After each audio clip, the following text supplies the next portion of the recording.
یہ قربانی کا وقت آیا تو رسول پاک صلی اللہ علیہ وسلم نے فرمایا، حضرت ابن عباس حضور کے چچا زاد ہیں، وہ کہتے ہیں نبی پاک علیہ السلام نے فرمایا فاطمہ اپنی قربانی کے قریب آ جاؤ اور گواہ بن جاؤ۔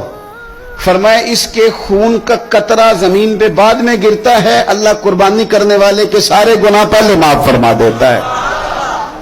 حضرت فاطمہ کی شان اقدس پر بھی ہماری مائیں قربان، ہماری بیٹیاں قربان، کیا انداز ہے سیدہ کا، فوراً پوچھتی ہیں، فوراً امت کا بھلا کرتی، کہتی یا رسول اللہ صلی اللہ علیہ وسلم یہ صرف اہل بیت کے لیے ہے یہ سارے مسلمانوں کے لیے؟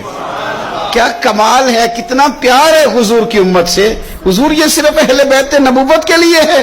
نبی پاک نے فرمایا نہیں فاطمہ یہ ساری امت کے لیے فضیلت ہے کہ قربانی کرنے والے کے جانور کا خون کا قطرہ بعد میں زمین پہ گرتا ہے، اللہ سارے گناہوں کو پہلے معاف کر دیتا ہے۔